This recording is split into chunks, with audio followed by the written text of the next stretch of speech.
दीदी has joined, मैंने camera भी ऑन किया है। जी जी, आपका बहुत बहुत स्वागत है दीदी जी। ओम शांति दीदी। ओम शांति, ओम शांति, ओम शांति दीदी। ओम शांति दीदी। ओम शांति। ओम शांति आपके ग्रुप में आपका वेलकम। ओम शांति दीदी। ओम शांति। सभी खुशी मौज में हैं। ओम शांति यस दीदी। बहुत बहुत खुश हैं। बहुत बढ़िया। ओम शांति दीदी। Om Shanti, Om Shanti, Om Shanti to all.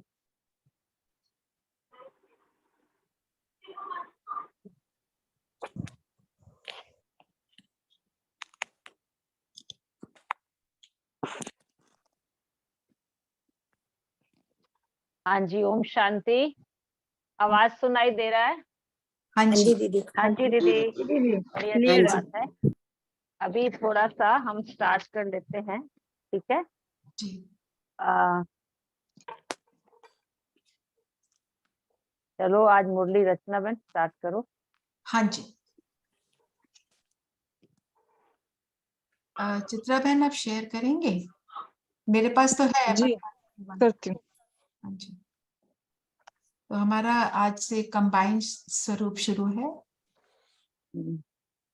सामना करने की शक्ति है और ये मुरली है 6/9/1975 की। तो बाबा कहते हैं हर एक अपने 3 रूपों से कंबाइंड रूप जानते हो, है अनादि कंबाइंड संयुक्त रूप।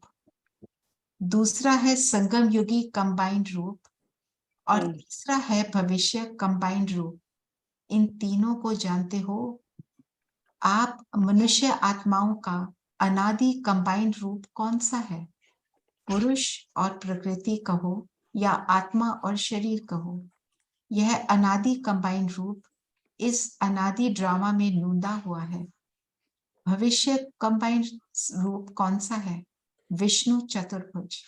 संगम युगी कंबाइंड रूप आपका कौन सा है? शिव और शक्ति। शिव शक्ति के सिवाय कुछ कर नहीं सकती और शिव बाप भी शक्तियों के बिना कुछ कर नहीं सकते। तो संगम युगी कंबाइंड रूप सबका है शिव शक्ति। सिर्फ माताओं का ही नहीं है, पांडव भी शक्ति रूप है। यादगार के आजकल के जगत गुरु भी आपके कंबाइंड रूप शिव शक्ति का पूजन करते आ रहे हैं। तो सदा यह स्मृति रहनी चाहिए कि हम हैं ही कंबाइंड शिव शक्ति। जी, ये मुरली थी जी आज की भी।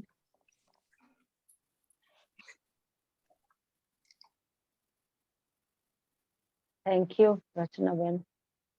दीदी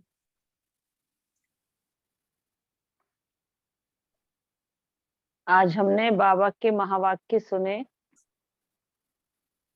सामना करने की शक्ति, उसके लिए अपने कंबाइंड स्वरूप को याद रखो, तो आप में इतनी शक्ति आ जाएगी कि आप विपरीत परिस्थितियों का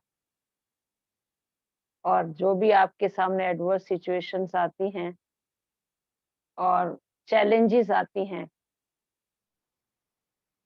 उनको चुनौतियां हैं या किसी के संस्कार हैं, स्वभाव संस्कार, उसका आप सामना कर पाएंगे। तो कंबाइंड स्वरूप बाबा हमेशा कहता है याद रहता है। तो आप देखिए इसमें जो आज बाबा ने 3 कंबाइंड स्वरूप बताए। पहला बताया अनादि, दूसरा वर्तमान और तीसरा भविष्य। तो बाबा कहते हैं आप अपना अनादि कंबाइंड स्वरूप याद रखो, जिसमें आपने देखा होगा कि आज की मुरली अनादि का मतलब है आत्मा अनादि है। Kindly mute yourself please. आत्मा अनादि है और शुरू से पुरुष और प्रकृति का खेल चला रहा है। उसमें बाबा ने कहा पुरुष और प्रकृति अनादि, अनादि काल से चला आ रहा है। ये अनादि कंबाइंड स्वरूप है। तो पुरुष जो है वो शरीर के लिए आया है, पुरुष जो है आत्मा के लिए आया है और प्रकृति शरीर के लिए आया है। तो शुरू से ही पुरुष और प्रकृति का खेल है। और एक समय था जब प्रकृति पुरुष के अधिकार में थी, अर्थात पुरुष प्रकृति को अपने अधिकार से चलाता था। उस समय ये धरती स्वर्ग कहलाती थी। धीरे धीरे क्या हुआ, पुरुष प्रकृति के गुलाम हो गया, तो ये सृष्टि नर्क बन गई। इसलिए आप सबने सुना होगा paradise lost and paradise regained. कैसे हमारे हाथ से स्वर्ग चला जाता है और कैसे हम उसको वापस ले सकते हैं, इस खजाने को। उसका आधार ही यही है कि जब हम अधिकारी बनकर के रहते हैं, स्वराज्य अधिकारी आत्माएं इस प्रकृति को अपने अधिकार में चलाते हैं। स्वराज्य अधिकारी, कल भी पूरी मुरली इसी पर थी ना। बच्चे, तुम स्वराज्य अधिकारी हो। आपको पहले स्वयं पर राज्य करना है। तो आप देखेंगे इसमें भी सामना करने की शक्ति का इस्तेमाल होता है। हम इसी में फेल हो रहे हैं, क्योंकि हम सभी जानते हैं, लेकिन हम दूसरे पर राज्य चलाना चाहते हैं। लेकिन बाबा ने कहा एक है कंट्रोलिंग और एक है रूलिंग अथॉरिटी। कंट्रोलिंग पावर चाहिए अपने आप के ऊपर। जितनी जितनी कंट्रोलिंग पावर आती जाएगी उतना आपकी रूलिंग अथॉरिटी काम करेगी। आप कैसे रूल करेंगे दूसरे पर? जब आप स्वयं पर कंट्रोल करेंगे। तो जैसे आत्मा प्रकृति का राजा है, तो मैं आत्मा इस प्रकृति का राजा हूं। बाबा हमेशा कहता है कि वैसे ये सोचो कि करावन हार करा रहा है, करन हार हम किए जा रहे हैं। एक तरीका ये बताता है।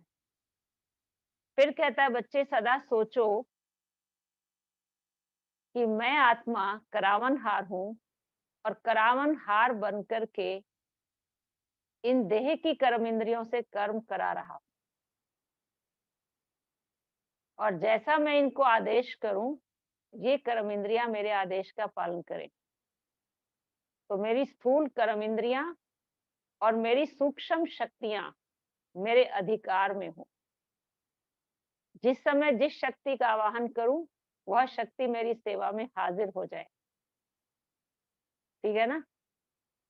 इसको कहते हैं, जब जितना जितना हमारे में ये बात आएगी सेल्फ में, तो जिस समय जिस शक्ति की आवश्यकता है, सहन करने की शक्ति की आवश्यकता है, मैं सहन शक्ति का आवाहन करूं। सामना करने की शक्ति की आवश्यकता है, मैं सामना करने की शक्ति का आवाहन करूं। वो शक्ति मेरी सेवा में आ जाए। ऐसा ना हो जहां सहन करना है वहां सामना करना शुरू कर दें, और जहां सामना करना है वहां सहन करना शुरू कर दें। तो पिछली बारी भी ये बात निकली थी कि ये हमें समझ होनी चाहिए कि जब हम संबंध संपर्क में आते हैं ब्राह्मण परिवार में, अनेक प्रकार के संस्कारों का मिलन होता है। तो अगर हम सरल स्वभावी हैं तो हम एक दूसरे की बात को सहन कर लेंगे। वहां हमें सामना नहीं करना, कन्फ्रंटेशन में नहीं आना है। जो कन्फ्रंट करने की आदत है वो केस को कॉम्प्लिकेटेड बना देती है। लेकिन अगर हम सरल स्वभावी हैं तो बात तो आपके सामने आई, किसी ने आपके साथ, यानी आपके सामने tough circumstances and tough personalities आई, पर आपने उसको कैसे फेस किया? अपने सरल स्वभाव से। और सरल स्वभाव से वो बहुत बड़ी बात भी खत्म हो गई। पर अगर आपने अपना स्वभाव सरल नहीं रखा, और सरल स्वभाव कब होगा? जब आप अपने अनादि स्वरूप को याद करेंगे। मेरा अनादि स्वरूप क्या है? मैं आत्मा अपने मूल स्वरूप में निराकार ज्योति बिंदु स्वरूप हूँ। परम धाम से इस धरा पर विशेष संदेश देने के लिए आई हूँ। मैं भगवान का संदेश वाहक हूँ। मैं भगवान का पैगंबर हूँ। मैं शांति का फरिश्ता हूँ। यानी मुझे मेरा जो अनादि स्वरूप है वो प्रेम स्वरूप, शांत स्वरूप, आनंद स्वरूप, सुख स्वरूप, शक्ति स्वरूप है। मुझे अपने स्वरूप में स्थित रह करके कर्म क्षेत्र पर व्यवहार में आना है। तो आप देखेंगे जब आप अपना अनादि स्वरूप याद रखेंगे और उस स्वरूप में स्थित होकर के व्यवहार में आएंगे, तो आप कैसे भी टफ सिचुएशन और टफ पर्सनैलिटी को फेस कर पाएंगे बहुत आसानी से एंड नेचुरल, हंसते हंसते। It should be very very natural. ये अनादि स्वरूप, आज बाबा ने मुरली में वरदान में भी यही बात कही है, बच्चे आवाज से परे होकर आवाज में आओ, आवाज से परे की स्थिति में स्थित होकर के आवाज में आओ। अगर आप आवाज से परे की स्थिति में स्थित होकर आवाज में आएंगे तो इसका प्रभाव सारा दिन भर आपके कार्य क्षेत्र पर रहेगा। कर्म करते भी आप न्यारी और प्यारी स्थिति का अनुभव करेंगे और हर कार्य में सफलता का अनुभव करेंगे। बच्चे, यही शक्ति वास्तव में संपूर्ण स्थिति है। यही शक्ति कर्मातीत स्थिति है। कौन सी? आवाज से परे होकर आवाज में आना और शांति की शक्ति का अनुभव करना। तो ये आवाज से परे की स्थिति है, कर्मातीत स्थिति है, बाप समान संपूर्ण स्थिति है और मास्टर सर्वशक्तिवान की स्थिति है। ये था आज के वरदान में या नहीं? बताएं भाई हाँ, बहन, आज के वरदान। हाँ जी, यही था। All in one. और मैंने इस स्थिति का अनुभव ऐसा किया है, जब हम कोई कार्य करने के लिए भी जाते हैं और हम किसी यानी कि ऐसी पर्सनालिटी से बात कर रहे होते हैं, दुनिया में भी विशिष्ट लोग हैं, वीआईपीस के पास जाते हैं, आप कुछ नहीं करें, शांति का सकाश दें, बस योग युक्त होके सामने बैठ जाएं। जो बात कर रहा है वो कर रहा है, आप सकाश देते जाएं। और जो आपसे ऑफिसर भी बात कर रहा है उसको भी आप दृष्टि देख के, सकाश देके, आवाज से परे की स्थिति में स्थित होकर एक शब्द कहें।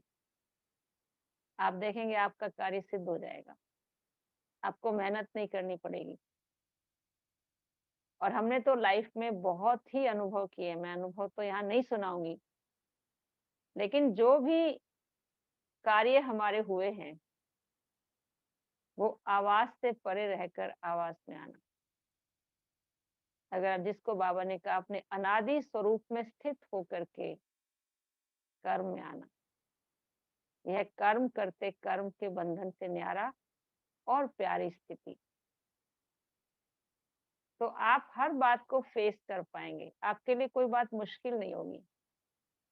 कई बार ऐसी ऐसी बात आती है, हम बाबा के कमरे में बैठ के सोचते हैं, बाबा अब आप बताएं क्या करना है। जो बाबा उस समय आपको साइलेंस में ऐसा आइडिया आएगा, आपको एक फ्लैश आएगा और आप वैसा कर लेंगे, वो कार्य सिद्ध हो जाएगा। शायद अगर आप शब्दों में कहते तो वो नहीं होता। तो ये बहुत बड़ी शक्ति है, अपना अनादि स्वरूप में स्थित होकर के आवाज में आना, इस प्रकृति को चलाना। तो हम सभी सतयुग में क्या थे? पुरुष प्रकृति के ऊपर अधिकार रखता था, पुरुष शक्तिशाली था, प्रकृति उसके अधिकार में थी। तो सतयुग में क्या था? हम सर्वगुण संपन्न थे, 16 कला संपूर्ण थे, संपूर्ण निर्विकारी थे, मर्यादा पुरुषोत्तम थे, अहिंसा सबसे बड़ा धर्म था। ये सारी क्वालिफिकेशंस बिकॉज ऑफ आत्मा का प्रकृति पर अधिकार था। धीरे धीरे जैसे ही आत्मा कर्म करते करते देह में आसक्त होती गई तो प्रकृति पुरुष पर हावी हो गई। पहले तो धीरे धीरे डिग्री कम हुई, त्रेता में और कम हुई, और त्रेता के एंड में इतनी कम हो गई कि फिर आपको द्वापर में आना पड़ा, क्योंकि पुरुष के ऊपर प्रकृति हावी हो गई और वहीं से हमारे अंदर विकारों का जन्म हुआ। और इसी विकार के कारण से हम कमजोर होते गए। तो हम ये कहते हैं कि अगर हम कोई भी कमजोरी का सामना करना चाहते, किसी भी चीज का सामना करना चाहते हैं, तो हमें सशक्त अर्थात शक्तिशाली होना होगा। किसको? आत्मा को। शरीर की बात नहीं है। आत्मा तभी शक्तिशाली होगी जब वो अपने अनादि स्वरूप में स्थित है और प्रकृति के प्रभाव से मुक्त है। और ये बात जो है केवल बाबा के बच्चे नहीं मानते हैं, पर दुनिया वाले भी मानते हैं। छोटी सी मिसाल देते हैं कि पहले भगवान ने जन्नत में आदम बीवी को भेजा था और वो नेकेड थे, देवर नेकेड, और उन्होंने कहा कि आप इस बगीचे का फल खाएं, आनंद लें इस स्वर्ग के बगीचे का, लेकिन शर्त यह है कि आपको ये एक पेड़ है, इसका फल नहीं खाना, फॉरबिडन फ्रूट उसको कहा। तो आप आनंद लेते रहे। तो आप देखेंगे उन्होंने 2 युगों तक इसका आनंद लिया। तो सबसे पहले शैतान बीवी के मन में आया, उसने कहा कि ये फल खाना चाहिए। फिर उसके मन में शैतान आया, फल खाना चाहिए। फिर संकल्प आया कि खुदा ने मना किया है, ये फल नहीं खाना है। फिर दूसरा ख्याल आया कि मालूम है क्यों मना किया है? इसलिए मना किया है कि मेरे बराबर दूसरा खुदा ना आ जाए। बहुत टेस्टी है, it's very tasty. Haven't you tried it before? आपने इसको ट्राई कभी किया नहीं है क्या? बहुत टेस्टी है। तो उसने जैसे उसको टेस्ट किया तो उसको आदम का शरीर दिखने लगा। ऐसे ही उसने फिर आदम से कहा कि ये फल खाओ। उसने कहा नहीं नहीं, खुदा ने मना किया है। उसने कहा खुदा ने मालूम है क्यों मना किया? कि मेरे बराबर दूसरा खुदा ना आ जाए। बहुत टेस्टी है फल। तो आदम ने भी कहा बात तो ठीक है। तो उसने भी उस फल का टेस्ट किया, उसको बीवी का शरीर दिखने लगा। मतलब पहले वो देवर कंप्लीटली सोल कॉन्शियस, नेकेड मतलब बॉडीलेस स्टेट में थे। बॉडी होते बॉडीलेस स्टेट मतलब उनको अशरीरी स्थिति थी, देह रूपी वस्त्र का भान नहीं था। जैसे ही उन्होंने ये किया, देह का अभिमान, इसको टेस्ट किया, तो उनको एक दूसरे के देह में आसक्ति का ख्याल आया, देह दिखने लगा, आत्मस्मृति खत्म हो गई। तो खुदा ने उन्हें जन्नत से बाहर फेंक दिया, ऐसा बोलते हैं, और वो जहन्नुम में आ गए। क्योंकि उन्होंने एक आज्ञा का उल्लंघन किया। कौन सी आज्ञा? जो फॉरबिडन फ्रूट था उसको उसने टेस्ट कर लिया। वो पैराडाइज लॉस्ट, खत्म हो गया। अब रिगेन्ड कैसे हो, दोबारा से कैसे मिले? बस उसको फिर से करना है कि जो फॉरबिडन फ्रूट था वो हमें दोबारा से टेस्ट नहीं करना है। मतलब आवाज से परे की स्थिति में स्थित होकर आवाज में आए, ये शिव बाबा का आदेश है। Have practice, have practice. बहुत अभ्यास करो। तो अभ्यास करते करते आप इतने आत्मिक स्वरूप में स्थित हो जाएंगे कि धीरे धीरे वापस उस सतयुगी सृष्टि में पहुंच जाएंगे। चाहे कितनी भी tough situation, tough circumstances, tough personalities आए, रास्ते में विघ्न आए, आप उसको फेस कर लेंगे। अपना कंबाइंड स्वरूप याद रखो, मैं आत्मा करावनहार हूँ, इन देह की कर्म इंद्रियों से कर्म करा रही हूँ। मैं इस कर्म क्षेत्र पर शरीर का आधार लेकर आई हूँ, मात्र बाबा का संदेश देने। मुझे इसमें आसक्त नहीं होना, मुझे वापस जाना है। ठीक है? ये अनादि और अनादि स्वरूप की स्मृति। और आत्मा के जो असली गुण हैं उसमें स्थित होकर के कर्म क्षेत्र पर आना है, वो सभी जानते हैं। तो आप हर बात को बड़ी सरलता से, सुगमता से फेस कर लेंगे। दूसरा क्या आता है? दूसरा आता है शिव शक्ति कंबाइंड। और बाबा ने कहा शिव शक्ति का भी कंबाइंड स्वरूप याद रहना चाहिए। जब आप अकेले होते हो तो माया वार करती है। बाबा ने कई बार ये बात कही है, बच्चे, नारी को अभी तक दुनिया वाले अबला कहते रहे, पर भगवान ने हमें शक्ति बनाया, तो हम अबला नहीं है, शक्ति है। और कई बार कई कुमारियां हैं, वो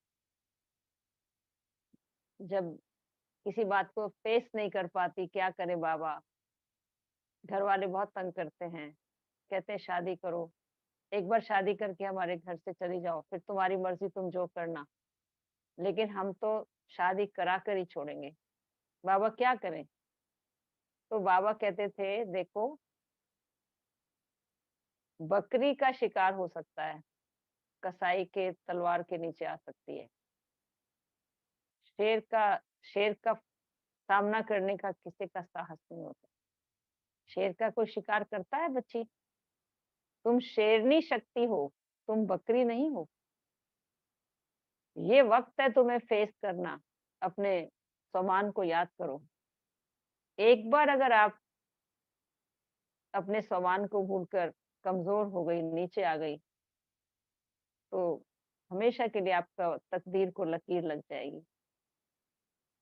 तुम शक्तियां हो, तुम दुर्गा हो। और बच्चे शक्तियों को किस पर सवारी दिखाते हैं? और शक्तियों को असुरों के ऊपर डांस करता हुआ दिखाते हैं। कितनी भी आसुरी शक्तियां आपके सामने आए, लेकिन आपके पांव के नीचे रहेंगी वो। बच्चे, माया दासी है। दासी तुम्हारे चेहरे पर नहीं आ सकती। जैसे कहते हैं ना भाई, दासी का स्थान पांव के पास होना चाहिए ना। कोई भी ऐसा छोटा व्यक्ति अपने से ज्यादा, हैसियत से ज्यादा बात करे, तो लोग कहते हैं ना इसने इसको सिर पे चढ़ा रखा है। सिर पे तो उसको चढ़ाते हैं ना जो जिसका कोई मूल्य भी हो। जैसे बाबा कहते तुम मेरे सिर के ताज हो। लेकिन दासी का स्थान तो पाँव में होता है। तो बाबा कहते माया आपकी दासी है। बच्चे, जब तुम उदास होते हो ना, तो इसका मतलब वो आपके चेहरे पर आ गई। ये कैसे आ गई? ये दासी आपके चेहरे पर आ कैसे गई? इसका स्थान तो आपका, आपके पाँव के नीचे दिखाया। देवियों के पाँव के नीचे असुरों को दिखाते। तो ये अपना स्वमान याद करेंगे तो माया का कोई भी विकार आपके सामने आए, आप उसका सामना कर लेंगे, क्योंकि सर्वशक्तिवान मेरा साथी है। मैं अकेली नहीं हूं, मैं शिव शक्ति हूँ, है ना। और पांडवों को बाबा ने क्या कहा? शिव शक्ति पांडव सेना। पांडव का पांडवपति परमात्मा। हम अकेले नहीं हैं, पांडवपति को सदा साथ रखो। तो लौकिक में भी क्या होता है, बच्चा, हमेशा दो बच्चों का झगड़ा होता है ना, तो वो अपनी माँ की गोद में भाग आता है एक बच्चा। दूसरा उसको कहता है तू माँ की गोद से बाहर आ, मैं तेरे को बताऊं। तो बाहर तो आ। माँ की गोद में बच्चा सुरक्षित रह।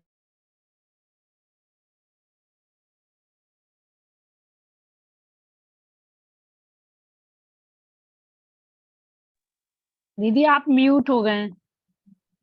आप म्यूट हो गए दीदी। दीदी अनम्यूट कीजिए। हम गोद में क्यों ना रहे, सदा अभी ज्ञान की आपकी गोद आवाज नहीं आ रही दीदी। और अपना शिव शक्ति। आवाज नहीं है। तो माया आपका कुछ बिगाड़ नहीं सकती है। नो साउंड दीदी, वी कांट हियर। हैं? हाँ जी, अब आई आवाज, ठीक है दीदी। मतलब हमेशा बाबा की याद की गोदी में रहो। जैसे बच्चा माँ की गोद में अपने को सिक्योर्ड फील करता है ना। अभी आवाज आ रही है क्या? हाँ जी। आ रही है दीदी, आ रही ठीक है। है ठीक है। और ये इसमें लिखा है नो वॉइस। हाँ जी दीदी ठीक है, अभी ठीक है। ओम शांति दीदी, अभी ठीक है, पहले नहीं आ रही आ थी। रही है, जी। ठीक है। तो बाबा की याद की गोद में रहो तो सदा सुरक्षित रहेंगे। और बाबा ने कई बार कहा, बच्चे जब दुश्मन वार करता है तो कम्युनिकेशन के सारे साधन काट देता है, तब अटैक करता है अकेला करके, ताकि किसी से हेल्प ना ले सके। तो माया दुश्मन है, ये सबसे पहले तुम्हारा कम्युनिकेशन सर्वशक्तिवान से अलग करेगी। आपका योग लगना बंद हो जाएगा। आप कहेंगे भाई आजकल मैं योग में बैठती हूँ, मेरा योग नहीं लगता। ये भी माया है। फिर धीरे धीरे आपको मुरली सुनना बंद करवाएगी, ठीक है।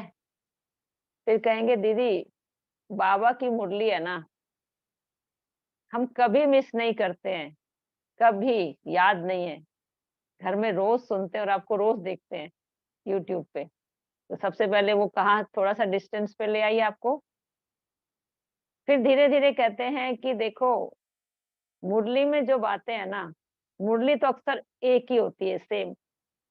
अब रही धारणा की बात, वो तो हमने पकड़ लिया और उसको धारण करना है। रोज सुनो या कभी कभी सुनो, उससे क्या फर्क पड़ता है। फिर धीरे धीरे आप उससे थोड़े डिटैच हुए। फिर वो भी समय आता है कि आपको मुरली सुनने में कोई इंटरेस्ट ही नहीं आता। आप कहते हैं एक ही बात है, टाइम क्यों वेस्ट करना। तो आप मुरली से अलग हुए, बाबा के घर से अलग हुए, आप बाबा के योग से अलग हुए। आपके कम्युनिकेशन के साधन पर उसने हमला किया, आपको अकेला कर दिया। और फिर माया ने आपको पूरी तरह से ग्रहा ने अपने अंदर ले लिया। इसलिए बाबा कहता है अपना कंबाइंड स्वरूप याद रखो, कभी अकेले मत बनो, कभी अकेले मत बनो। और जो बाबा के नियम हैं, विधि पूर्वक अमृत वेला, मुरली क्लास, परिवार का संगठन नियम से निभाओगे तो कभी आपको माया अकेला नहीं कर सकती और आप पर हमला नहीं कर सकती। ठीक बात है। आप सदा ही विजयी हैं। तो मुझे एक बात याद आती है, एक बार मैंने हेमा जी जो खेल दिखाती है, देवियों का डांस, वो सिरी फोर्ट में ऑडिटोरियम में उन्होंने हमें आमंत्रित किया था। तो हमने वहां उनको लाइव देखा डांस को। तो देवी बनी कैसे देवी, तो वो तो एक शॉर्ट जो हमारे काम की बात है वो हम सुनाते हैं कि उसने जो है शिव पार्वती का बताते हैं कि जब उसको लगा कि मेरे पति का तिरस्कार किया है यज्ञ में, तो उसने अपने आप को अग्नि में वो अब समा गई। और उसने दृढ़ संकल्प किया कि मैं हर जन्म में शिव का वर्ण करूंगी, जन्म जन्म शिव का ही वर्ण करूंगी। तो अगले जन्म में एक साधारण कुमारी के रूप में उसने तपस्या शुरू की, संत महात्माओं के साथ मिलके। बहुत ज्यादा प्रकृति की हलचल आई, बहुत कुछ हुआ, पांचों तत्वों ने जोरदार हमला किया और उसने अपनी तपस्या को खंडित नहीं होने दिया। उसके बाद महिषासुर आया। तो महिषासुर ने अपने लोग भेजे कि ये सुकुमारी ये जंगलों में क्या कर रही है इतनी ब्यूटीफुल, जाओ इसका हरण करके ले आओ हमारे महल में। तो उसके जो दूत थे वो आए। तो उसने बड़े प्यार से कहा कि देवियों का हरण नहीं होता है, देवियों का वरण होता है, हरण नहीं होता। जो कायर और राक्षस प्रवृत्ति के लोग हैं वो ऐसा कार्य करते हैं। अगर ताकत है तो वरण करें, हरण नहीं। आए सामने, मुकाबला करें। तो मैं पढ़ के इतना, सुन के इतना अच्छा लगा मुझे। और वो जैसे ही महिषासुर आया, उसने अपनी सारी शक्तियों से उसको समाप्त कर दिया। आगे भी बात आती है, पर हमारी यहाँ तक बात पूरी होती है कि आपको अपना शिव शक्ति स्वरूप याद रहना चाहिए कि राक्षसी प्रवृत्ति हमारा सामना नहीं कर सकती, क्योंकि हम अकेले नहीं हैं, हमारा साथी हमारे साथ। अब मैं आपसे जानना चाहूंगी, आप में से कितने लोग इस स्वरूप को अपने सामने रखते हैं? बताएं। याद रहता है दीदी। रहता है? बिल्कुल। तो छोटी छोटी बातों में गंगा यमुना बहाना, नहीं, छोटी बिल्कुल छोटी भी बातों नहीं। में गंगा यमुना बहाना बिल्कुल नहीं। क्या होता है? नहीं, साथ रहते हैं, साथ हैं? छोटी सी साथ बात शांत है, रहते साथ ही हैं। साथ साथ इमोशंस को कंट्रोल नहीं कर पाए, नहीं। बात अब करते नहीं, करते अब सब घबरा गए, खत्म, सब फिर खत्म। इसने मेरे साथ ऐसा क्यों किया। तो अपने आप गया से हम बात नहीं करें कि ये तो बहुत छोटी सी बात है, इसमें ही हम इतने नर्वस हो गए हैं, तो बड़ी बड़ी बात को कैसे फेस करेंगे। हम तो शिव शक्तियां हैं, हम तो दुर्गा है, दुर्गुणों को नष्ट करने वाली। हम तो प्रकृति जीत आत्माएं हैं, प्रकृति को जीतने वाली हैं। कोई भी प्रकृति का तत्व हमको अपने प्रभाव में नहीं ले सकता। ऐसा अभ्यास अंत में विजयी बनाएगा। ठीक है, तो ये शिव शक्ति स्वरूप भी अपना याद रहेगा, तो आप में सामना करने की शक्ति आएगी। यू आर नॉट अलोन, आप अकेले नहीं हैं, साथी आपके साथ है। तो हमने तो ऐसा महसूस किया, जिस बात का हमें ज्ञान भी नहीं था, हम नए नए यज्ञ में आए थे, छोटी उम्र थी हमारी, और बड़े बड़े कार्य बाबा ने कैसे करवाए। तो बस यही आता था कि भगवान इनसे बात कर रहा है, भगवान इनसे बात कर रहा है, अपने बच्चों से बाबा बात कर रहे हैं, ये याद रहता था। तो सामने वाली आत्माएं जो कार्य मुमकिन नहीं था वो कर देती थी, क्योंकि आपने बाबा को साथी रखा, आप अकेले नहीं थे। और जब आप में थोड़ा सा मैंपन आया, थोड़ा सा मैंपन आ गया, उस दिन हार भी, ये भी अनुभव है। आपने सुना होगा ना, अर्जुन को भीलों ने लूट लिया, सुना है? भील मतलब छोटी सी जात, और सर्वश्रेष्ठ धनुर्धारी, जिसका एक तीर उससे तीनों लोग कांप उठते थे, उसको भीलों ने लूट लिया। तो कभी कभी छोटी छोटी परिस्थितियां आप पर हावी हो जाती हैं, क्योंकि आप अपने सम्मान को भूल जाते हैं। जब सम्मान को याद रखेंगे तो कोई भी बात आपके सामने सिर नहीं उठा पाएगी, धराशायी हो जाएगी। और ये बात मैं जो आपको बता रही हूँ, आप एक्सपीरियंस में करके देखें। और जब कभी हमारी हार होती है, हमें मान लेना चाहिए कि आज हम बाबा को भूल गए। ये नहीं कहो ये कारण था, ये कारण था, ये कारण था, ये कारण था। कारण कुछ भी हो, पर मेरी को भी आज बाबा की याद नहीं, तभी ऐसा हुआ है। तो अकेला हम कुछ नहीं करते हैं, हमारा साथी हमारे साथ है, वही करवा रहा है। हम केवल इंस्ट्रूमेंट हैं, निमित्त हैं। भाग्यशाली है कि भगवान ने मुझे अपना साथी बनाया है, मेरा गौरव बढ़ाया है, मेरा मान बढ़ाया है, मेरी इज्जत बढ़ाई है। शुक्रिया बाबा, मुझे अपना साथी बनाकर रखना। और शिव शक्ति का जो स्वरूप है, ये वर्तमान है। भविष्य का स्वरूप क्या है आपका? कौन सा है? विष्णु विष्णु चतुर्भुज। चतुर्भुज। तो आप देखो, विष्णु चतुर्भुज में कितनी गहरी बात है ये, कि विष्णु दिखाने की क्या आवश्यकता थी भगवान को? दो भुजा लक्ष्मी की, दो भुजा नारायण की। कंबाइंड दिखाने का अर्थ ये था कि आज लोग ये कहते हैं कि आप गृहस्थ का त्याग करके जंगल में जाएं तो पवित्रता ठीक है, हो सकती है, लेकिन आप घर में रह करके पवित्र हैं, it is next to impossible. Impossible, हो ही नहीं सकता, हम मान ही नहीं सकते, ऐसा बोलते हैं लोग। लेकिन भगवान ने बताया कि ये गृहस्थ सतयुग में भी था, और कंबाइंड स्वरूप में रह करके भी पवित्र थे। केवल पवित्र नहीं थे, लेकिन मन, वचन और कर्म से पवित्र थे। ये एग्जाम्पल बच्चों के सामने रखा, इसलिए उनको 4 अलंकार दिए हैं। सुदर्शन चक्र मन की पवित्रता है, शंख वचन की पवित्रता है, कमल कर्म की पवित्रता है, और जो गदा है ये माया पर विजयी बनने का प्रतीक है। तो मन से, वचन से, कर्म से 100% पवित्र। आज के सन्यासी कर्म से पवित्र हो सकते हैं, पर मनसा उनकी पवित्र हो जरूरी नहीं है। पर उन्हें तो इस बात का ज्ञान ही नहीं था अपवित्रता का। और उससे पूर्व उनका क्या पुरुषार्थ दिखाया है कि विष्णु को क्षीर सागर में शेषनाग की शैया पर मुस्कुराते हुए दिखाया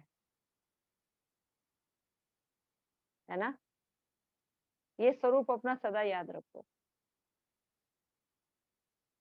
क्षीर Sagar is the symbol of prosperity. और वो कैसे प्रॉस्पेरिटी में आए, जब उन्होंने माया को अच्छी तरह से जीता, उस पर विजय प्राप्त की, और जो रक्षक थे, भक्षक थे, उनके रक्षक बन गए। ये शेषनाग 5 विकार, काम, क्रोध, लोभ, मोह, अहंकार, जो हमारे भक्षक थे वह रक्षक बन गए, सेवक बन गए, आपकी सेवा में हाजिर हो गए। इतना उनको उन्होंने कॉन्फिडेंस में लिया, और वो भी हंसते हंसते, मुस्कुराते मुस्कुराते, बड़ी नेचुरल और सहज स्वरूप से, जबरदस्ती नहीं। आप देखो कई बार हम धारणा तो कर रहे हैं, लेकिन हमारे अंदर में ना जैसे जबरदस्ती वाली बात आ जाती है। सवेरे उठना है, चलो अब योग करना है, उठना पड़ेगा। मन नहीं करता भाई, शरीर अलाउ नहीं करता है। और एक है बाबा के घर में भी जाना पड़ेगा, ये भी बड़ा झंझट ही है, रोज रोज। नहीं तो दीदी को बताओ आज क्यों क्यों नहीं आए हैं। एक तो ना यहाँ शुद्ध भोजन खाने की भी बड़ी वो होता है। देखो रिश्तेदारों में जाना पड़ता है, इकट्ठे होंगे ना आपस में। ये तो डेडिकेटेड बहनें हैं, इन्होंने कहीं जाना नहीं है, और इनका जाएंगी तो इनके लिए सेंटर भी हैं। हम कैसे करें, बड़ा मुश्किल है। फिर देखो दीदी, बात सारी ये है कि हमारे ना युगल इस बात को नहीं मानते हैं, तो पवित्रता की धारणा सरल नहीं है, साथी नहीं मानता है ना। और बातें ऐसी आ जाती हैं घर में, ऐसे बातें, गुस्सा भी आ जाता है। बहुत मुश्किल है इन सब बातों को जीत लेना। तो एक है आप जीत रहे हैं, परंतु क्या बोलते हो, बहुत मुश्किल है, बहुत मुश्किल है, बहुत मुश्किल है, और हमेशा अपनी लाइफ में स्ट्रगल फील कर रहे हैं। तो बाबा के बच्चे बनने के बाद स्ट्रगल फील करना, तो वो क्या हुए, ब्राह्मण है या क्षत्रिय है? क्षत्रिय बोलो। हैं, क्षत्रिय क्षत्रिय हैं। क्षत्रिय क्षत्रिय, क्षत्रिय युद्ध करते हैं ना। तभी कई लोग दुनिया वाले बोलते हैं लाइफ तो स्ट्रगल है। और बाबा के बच्चे कहते हैं जीवन संघर्ष नहीं है, संघर्ष को जीत लेना यही जीवन है। जीवन कोई संघर्ष थोड़ी है। इसीलिए कई जो संघर्ष में जीवन बिता रहे हैं ना, उनके मुख से निकलता है चलो बाबा अभी जल्दी विनाश कराओ, हो गया, चलो जल्दी जल्दी चलो, अब हो गया ना। इससे ज्यादा ठीक नहीं है लंबा खींचना। कब से कह रहे हो विनाश होगा, हो तो रहा नहीं है। तो ये कौन कहते हैं ऐसा? जो बेचारे आ तो गए हैं लेकिन पूरी तरह से मरे नहीं है, अधमरे। अब जो अधमरे हो जाएंगे तो आप बताओ उनका क्या हाल होगा।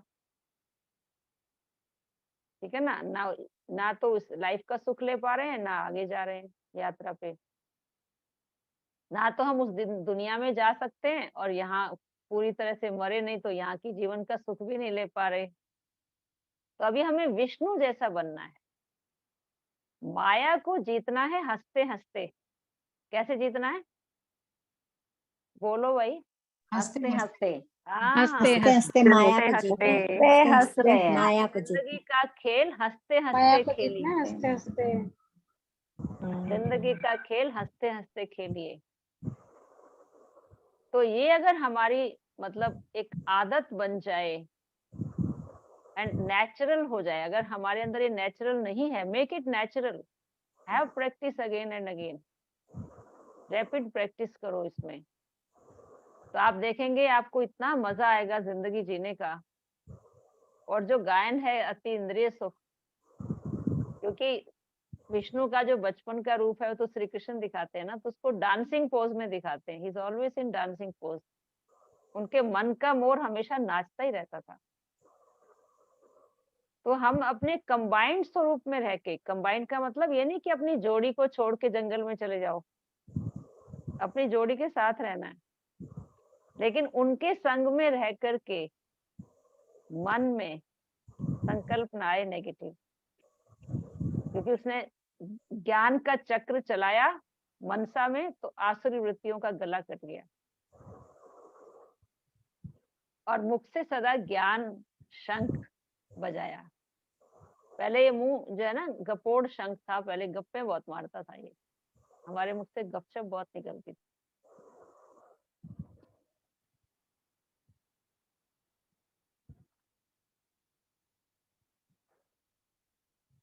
आप फिर म्यूट हो ज्ञान गई। ध्वनि आप करे अभी और ठीक। सोई हुई आत्माओं को अज्ञानता की नींद से जगाए। अपना कंबाइंड स्वरूप याद रखो, आई एम विष्णु। और फिर कीचड़ में रहते न्यारे, अलिप्त, चाहे आप अपनी फैमिली लाइफ में है, सोशल लाइफ में है, प्रोफेशनल लाइफ में है, ऑल वर्ल्डली एस्पेक्ट्स, और न्यारे और प्यारे, यूनिक पर्सनैलिटी। ठीक है, करेंगे ऐसे? बताओ। बिल्कुल करेंगे दीदी। आसान दीदी है या कर रहे मुश्किल है? हैं। दीदी दीदी आ- कर रहे हैं, आगे भी आपने करेंगे। आपने प्रैक्टिस करो, आपने कंबाइंड स्वरूप याद करना है ना। और ये जो गदा है, गदा, गदा किसका प्रतीक है? विकारों को जीत लेने का प्रतीक। क्योंकि जब आप गदा को ऊंचा उठाते ना, जैसे पवन पुत्र हनुमान गदा को ऊंचा उठाते थे, तो ऊंचा उठाने का मतलब है युद्ध शुरू, और नीचे गदा होना मतलब युद्ध विराम। तो आपका युद्ध विराम हुआ है या अभी शुरू हुआ है? विराम। बोलो। विराम हो गया हो रहा है। दीदी। कोई युद्ध नहीं है। मैं माया जीत हूँ, मैं प्रकृति जीत हूँ, बिल्कुल। मैं विष्णु हूँ। विष्णु का मतलब विष अणु। There won't be any slightest trace of vice, अंश मात्र भी विकार ना हो। विष अणु, विष का अंश मात्र भी ना हो। तो ऐसा अपना स्वरूप याद रखो, मैं ही हूँ, मैं ही थी और मैं ही बनूंगी। ये मेरा ही स्वरूप है, और मुझे परिवार में रह के बनना है, कोई परिवार छोड़ना नहीं है, नहीं तो ये भी कायरता है। ठीक है, तीनों स्वरूप याद रहेंगे। जी दीदी। कौन जी सा? दीदी। अनादि। अनादि।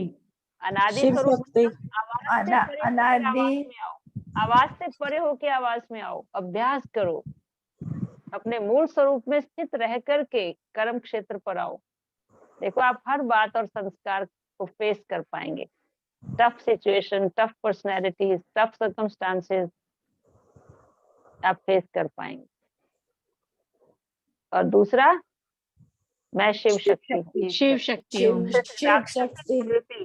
राक्षसी प्रवृत्ति मेरा सामना नहीं कर सकती। I am Shiv Shakti. ठीक है, फेस। और तीसरा, विष्णु विष्णु चतुर्भुज। मुझे अपने विष्णु परिवार में चतुर्भुज। रहना है। अपनी family life, social life, professional life, personal life, चारों का बैलेंस करते हुए मैंने अपने आप को माया जीत, प्रकृति जीत बनाना है। और मुस्कुराते हुए जो मेरे भक्षक हैं वो मेरे रक्षक बन जाएं। I am always in prosperity, क्योंकि जहाँ प्योरिटी है वहाँ पीस भी है, प्रॉस्पेरिटी भी है। जहाँ प्योरिटी नहीं वहाँ पीस भी नहीं और प्रॉस्पेरिटी भी नहीं। ठीक है, शुक्रिया बाबा, आपने हमें मन वचन कर्म से पवित्र बनाया।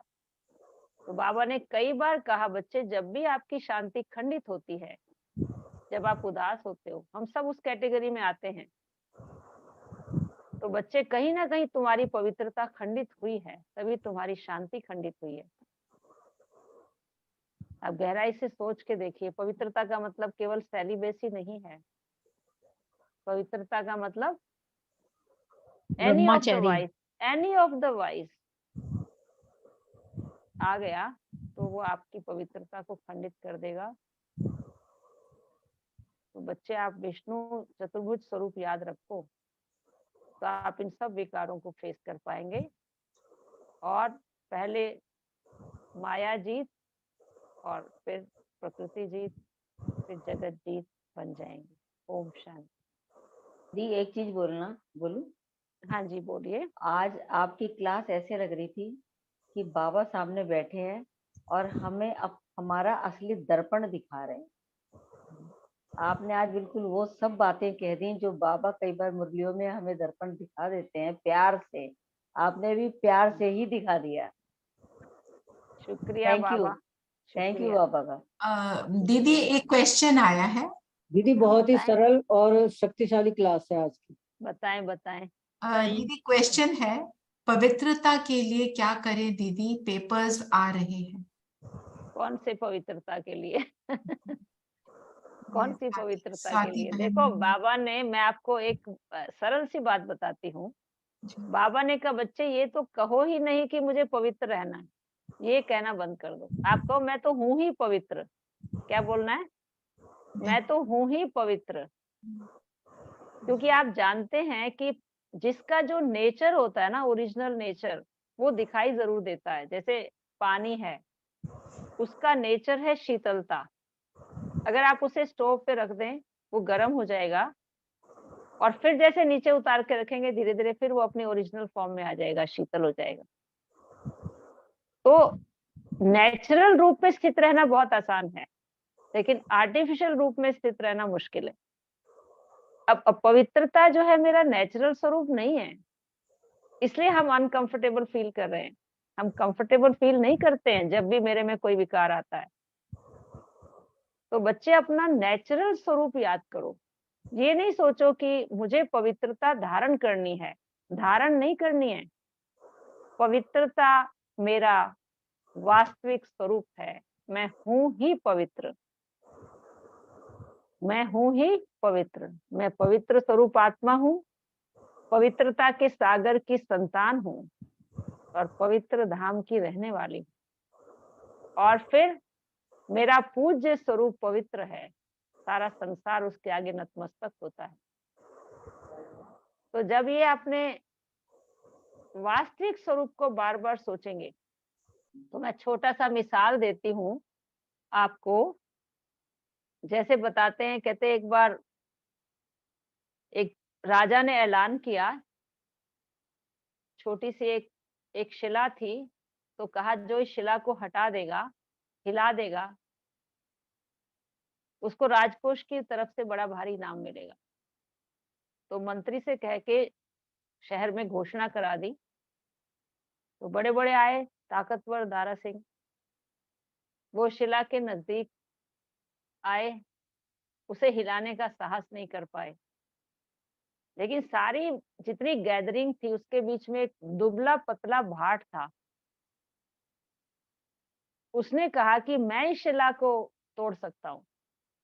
तो सारे हंसने लगे, कहने लगे बड़े बड़े तो दार सिंह फेल हो गए, ये क्या तोड़ेगा।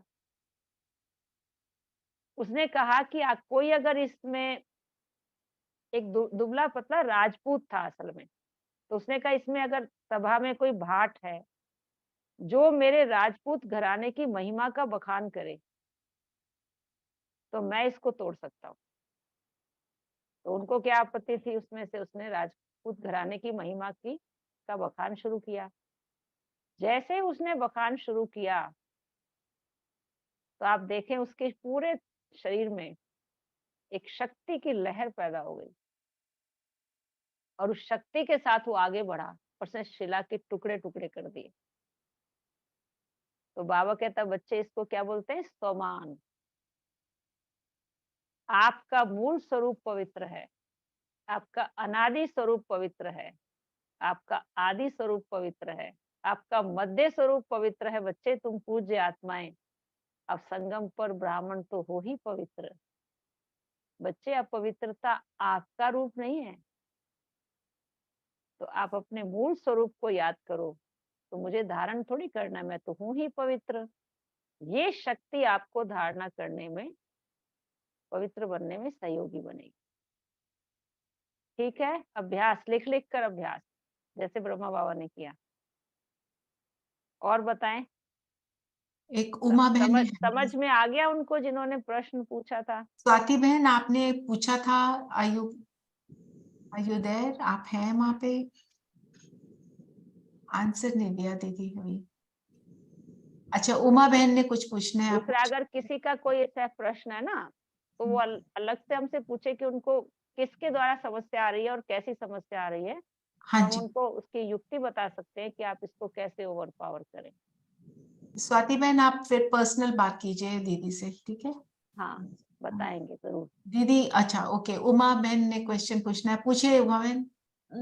दीदी आवाज से परे होके आवाज में आना, वो कैसे हो सकता है? मैं आवाज जरा से परे एक्सप्लेन होके करेंगे आवाज please? में आने का मतलब है कि जैसे टू मच नॉइज हमारे मन में ना हो, बहुत ज्यादा थॉट्स। आप अच्छा, नोटिस करेंगे कई बार ना, मतलब किसी सारा टाइम हमारा मन ना बहुत ज्यादा संकल्प उठाता है, और ज्यादातर बाहर के लोगों को देख के, हालात और परिस्थितियां देख के ऑलवेज रिएक्शन में रहता है ये। लेकिन अगर आपका मन शांत है, अपने स्वीट साइलेंट स्थिति में स्थित है, उस स्थिति में स्थित होकर के फिर आप बात करें। अच्छा, यह है आवाज से परे रहकर आवाज में आना, मतलब परम धाम की स्थिति में स्थित होकर आवाज में फिर आना। आवाज में। थैंक यू दीदी।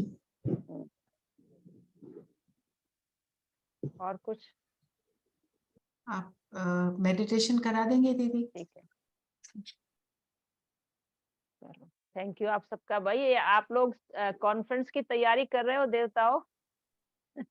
बिल्कुल, सभी देवता कर रहे हैं कि नहीं? कर रहे हैं दीदी। हाथ तो कॉन्फ्रेंस की उठाओ, फुल तैयारी चल रही है। हाथ तो उठाओ भाई। देखो बाबा हमेशा कहता है कि मैं अकेला कुछ जी नहीं कर जी। सकता, तो दीदियां भी अकेली कुछ थोड़ी करेंगी, आपके सहयोग के बिना कुछ नहीं होगा।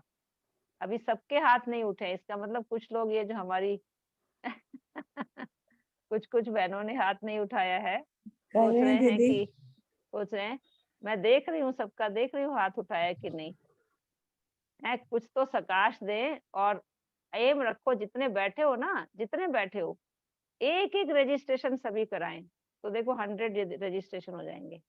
हो सकता है भाई? बताओ। चलो दीदी 3 रजिस्ट्रेशन तो नहीं करा कराओ, दें, 3 तो हो कोशिश गए। करेंगे हाँ दीदी, अच्छी बिल्कुल बात है, बहुत उम्मीद अच्छा है। जो करेंगे। ज्यादा कराओ तो बहुत अच्छा है। लेकिन जो बाबा ने कहा, पहले कहता था each one teach 5 1, each one teach 1, आज बाबा कहता है ईच वन टीच 5। ठीक है, तो सिर्फ रजिस्ट्रेशन की बात नहीं है भाई, आप करा दो, लेकिन वो आप साथ में लेके आओ, ऐसी जो प्रोफाइल आपको बताई है उनको, तो आप देखेंगे आपको बाबा उसका रिजल्ट भी देगा। और एक हमारे यूनाइटेड फैमिली का भी एक सबको एग्जाम्पल मिलता है कि ये वाक फैमिली कितनी यूनाइटेड है। तो हम सभी अपने एग्जाम्पल से हमने दूसरी आत्माओं का भी कल्याण करना है। और दूसरी बात ये है कि आ, आप सब जो सहयोग दे सकेंगे वो भी अवश्य इसमें दें। और उस दिन सभी पहुंचेंगे जो अपने पार्टिसिपेंट्स आएंगे, लेकिन जो एकता बहन कह रही थी, जो यहाँ पहुंचने वाले हैं, लिटरली ड्यूटीज तो सबको मिली हुई हैं, जो पहुंचने वाले हैं वो रजिस्ट्रेशन भी कराएंगे, सो दैट उसके अकॉर्डिंग हम ब्रह्मा भोजन और जगह का भी बैठने का प्रबंध कर पाएंगे। ठीक है, तो ये जरूर आप सभी करें। बहुत बहुत धन्यवाद। देवताओं को इशारा काफी है, बट मेरा काम है आप सबको याद दिलाना। जी दीदी, थैंक यू सो मच। जी दीदी योग ओम करा शांति। दीजिए। हाँ जी, ओम योग। शांति। जी दीदी। ओम। थोड़ी देर के लिए स्वयं को आवाज से परे की स्थिति में स्थित कर लें।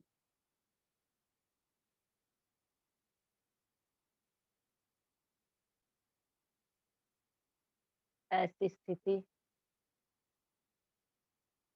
जहाँ असीम शांति, कोई हलचल नहीं,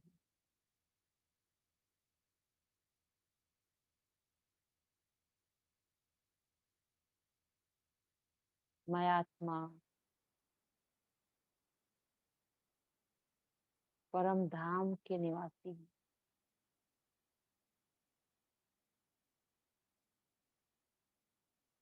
अपने इस धाम में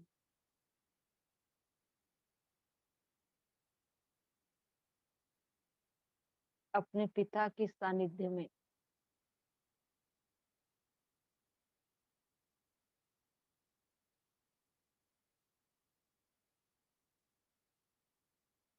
मैं कंबाइंड स्थिति का अनुभव कर रही हूँ। सर्वशक्तिवान की शांति और शक्ति की किरणें मुझे आत्मा में प्रवाहित हो रही।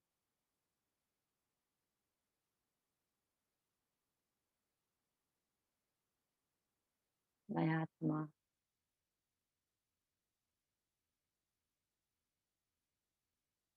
शांति और शक्ति से संपन्न होकर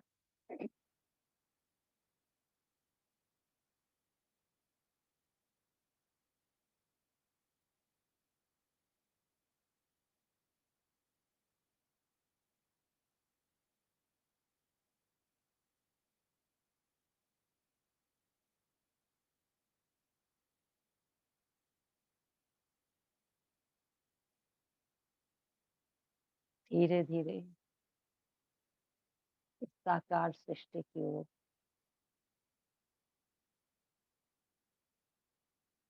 इस देह में आकर भ्रिकुटी में विराजमान होती।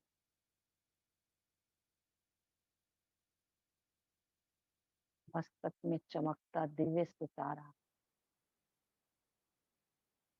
मैं आत्मा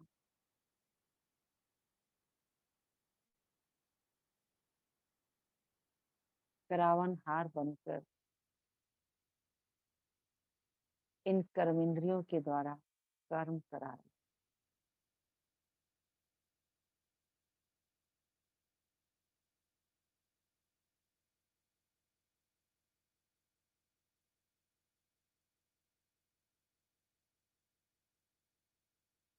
मेरी एक आंख में मुक्ति और दूसरे आंख में जीवन मुक्ति की स्थिति। मैं तीसरे नेत्र से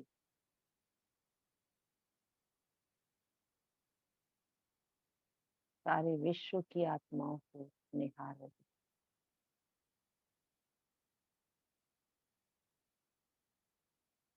सबके मस्तक के बीच चमकता दिव्य सितारा देख रही।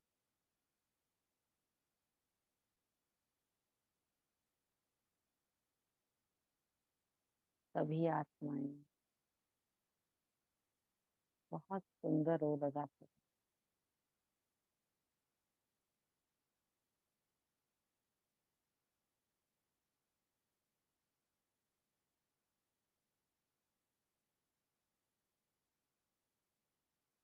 मैं इस शांति की स्थिति में स्थित होकर हर आत्मा के संबंध संपर्क में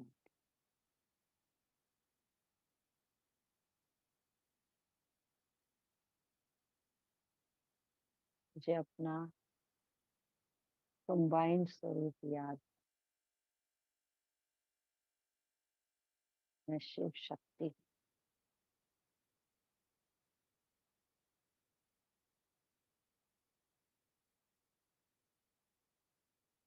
साकार दुनिया की कोई भी परिस्थिति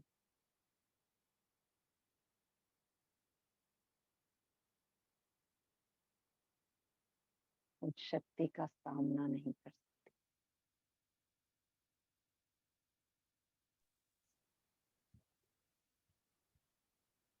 माया जीत, प्रकृति जीत,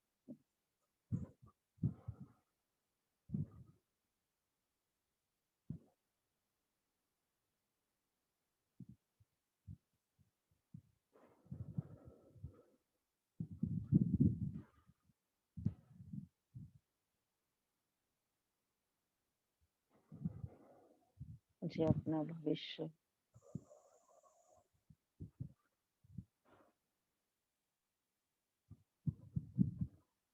विश्व राज्य अधिकारी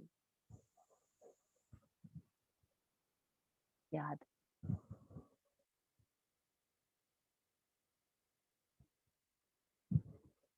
मैं माया जीत, प्रकृति जीत और जगत जीत बन गई। इसी नशे में सदा विचरण करते हुए ओम शांति।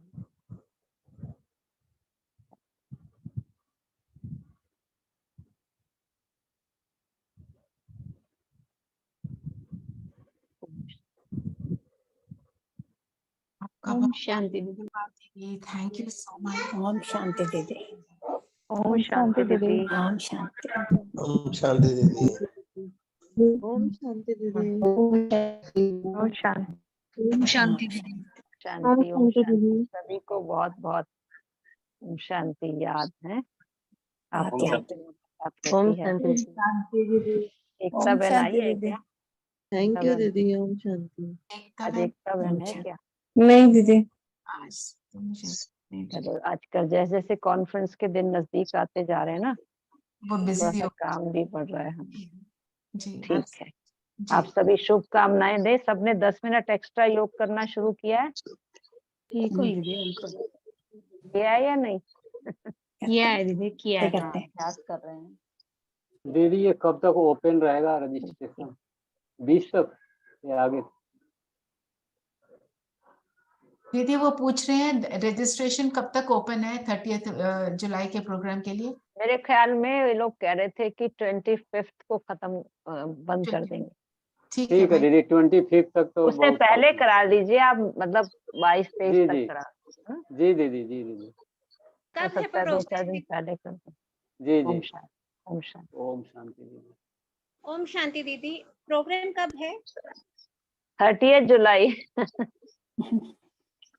आप लोगों के पास रचना बहन, इनके पास इसमें ग्रुप में भेजो ना, वो मैं भेज देती हूँ आपको, आप आगे ग्रुप में भेज दो। हाँ जी, मैं भेज दूंगी दीदी। ये ब्रोशर है ना, वो भेज देते हैं और उसमें रजिस्ट्रेशन का लिंक भी है, इस ग्रुप में सबको भेज दो।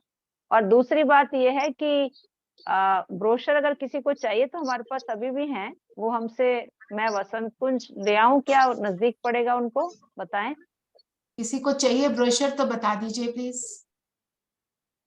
दीदी मेरे को चाहिए, रामवंश बोल रहा हूँ। मतलब कौन सा सेंटर नजदीक पड़ेगा आपको? आप जहाँ दीदी बताएं, जैसे खानपुर आशा दीदी के कानपुर है पास ना, तो अगर मेरे होगा। ख्याल में साउथ दिल्ली है ना, तो वसंत कुंज से या एकता बहन को दे दूंगी, उनसे आप कलेक्ट कर लें। डिफेंस कॉलोनी में है ना एकता बहन? हाँ, एकता बहन आप लोगों को, मतलब उनसे संपर्क करें। अगर वसंत कुंज नजदीक पड़ता है तो वहां छोड़ देते हैं, नहीं तो एकता बहन को दे देंगे, वो उनसे आप आपके कलेक्ट पास कर लें। एकता बहन का नंबर है रामवंश भाई? जी जी दीदी, जी दीदी। हाँ, आप उनसे कांटेक्ट कर लीजिए, मैसेज भेज दीजिए और ऑर्गेनाइज कर लीजिए अपने लिए। ठीक मतलब है। कोशिश करके आप उनसे कलेक्ट करें, क्योंकि क्या होता है, हाँ, सब लोग सेवाओं में अपने अपने डिपार्टमेंट संभाल रहे हैं ना, जी तो जी कोशिश जी करें किसी को भेज के मंगवा लें। जी। अच्छा तो ये रहेगा कि आप, क्योंकि एक तब अगर डिफेंस कॉलोनी नजदीक है, आप डिसाइड करें हाँ, तो डिफेंस आपको कॉलोनी भी नजदीक है, एकता बहन खानपुर बता भी। देंगी, नहीं तो हम बसंत कुंज में भी छोड़ सकते हैं, वहां से भी ले सकते हैं। जी दीदी, ठीक डिफेंस है। कॉलोनी खानपुर दोनों जगह से कहीं से भी ले लो। ओम शांति। ओम ओम शांति। शांति। ओम शांति।